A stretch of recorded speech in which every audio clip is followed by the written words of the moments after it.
Assalamu alaikum friends, this is me Muhammad Abu Bakar. Welcome to back my YouTube channel. Today we will discuss about what is epidemiology, components of epidemiology, measures of epidemiology and tools of epidemiology. So let's start. Epidemiology. Epidemiology basically हमारे पास तीन Greek words का combination है। पहला हमारे पास AP है जिसका मतलब है ऑन या अपॉन। नेक्स्ट हमारे पास डेमोस है जिसका मतलब है पीपल। अगेन हमारे पास है लोगस जिसका मतलब है स्टडी ऑफ। तीनों वर्ड्स को कंबाइन करने से क्या होता है कि स्टडी ऑफ पीपल यानी लोगों की स्टडी या लोगों पर स्टडी। ठीक हो गया। इसकी डेफिनेशन को पढ़ते हैं। The scientific study of occurrence and distribution of health related event states and process in specified population, including study of determinants influencing such process and application of this knowledge to control the relevant health problem. क्या कहता है कि the scientific study of occurrence and distribution of health related event. Health related event से हमारे पास क्या मुराद है? कोई भी इवेंट यहाँ पे मुराद है कोई भी डिजीज यानी किसी भी डिजीज की अकरेंस, किसी भी डिजीज का पैदा होना एंड डिस्ट्रीब्यूशन और उसका फैलाव। किसी भी बीमारी के अकरेंस और उसके फैलाव की साइंटिफिक स्टडी और states and process in specified population, एक मखसूस आबादी के अंदर, एक मखसूस इलाके के अंदर, एक मखसूस पॉपुलेशन के अंदर, इलाके के अंदर एक बीमारी की अकरेंस और उसका फैलाव, इंक्लूडिंग उसके साथ किस चीज की स्टडी करना, including study of determinants influencing, उन डिटर्मिनेंट्स की स्टडी, किसकी?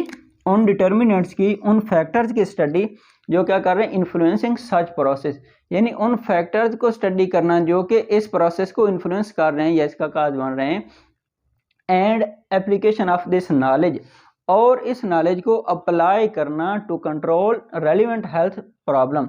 वो जो रेलिवेंट हमारे पास हेल्थ प्रॉब्लम है, जिस प्रॉब्लम की हम स्टडी कर रहे हैं, ओवरऑल क्या होगा कि किसी भी बीमारी, कोई भी बीमारी जब किसी इलाके में फैलती है तो उसकी अकरेंस की और उसके फैलाव की स्टडी करनी, मतलब वो कब किस इलाके में आई और वो किस रफ्तार से फैली, इस चीज़ को स्टडी करना, इसके बारे में डाटा कलेक्ट करना। फिर जिस पॉपुलेशन के अंदर आई है, जिस रीजन के अंदर आई है, जिस इलाके के अंदर आई है, उस चीज़ को स्टडी करना।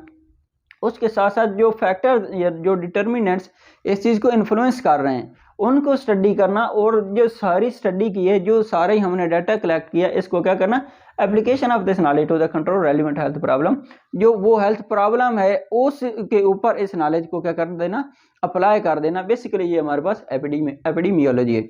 एपिडेमियोलॉजी बेसिकली इसका पर्पस क्या है कि ये ह्यूमन बीइंग की जो हेल्थ होती है उसके उस पे मतलब उसको स्टडी करती है, ना कि ह्यूमन बीइंग को, मतलब ये इंडिविजुअल को बिल्कुल भी स्टडी नहीं करती।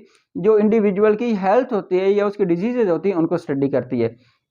नेक्स्ट एक शॉर्ट डेफिनेशन हमारे पास है, द साइंस ऑफ एपिडेमिक्स, यानी कि जो एपिडेमिक्स है उनकी साइंस, ये भी हमारे पास क्या कहलाती है, एपिडेमियोलॉजी। सबसे पहले हमें पता होना चाहिए कि हमारे पास जो एपिडेमिक्स है ये क्या चीज़ है। एपिडेमिक्स हमारे पास वो डिजीज होती है जो एक वास्ट एरिया पे होती है, वसी इलाके के अंदर फैलती है, लेकिन वो ओवरऑल वर्ल्ड नहीं होती, पूरी दुनिया के अंदर नहीं फैलती, लेकिन एक वसी इलाके के अंदर होती है। सपोज दैट जिस तरह कोरोना इन द इसकी बिगिनिंग के अंदर वुहान एक चाइना के शहर के अंदर फैला था उसके अलावा पूरे चाइना के अंदर स्प्रेड हो गया था।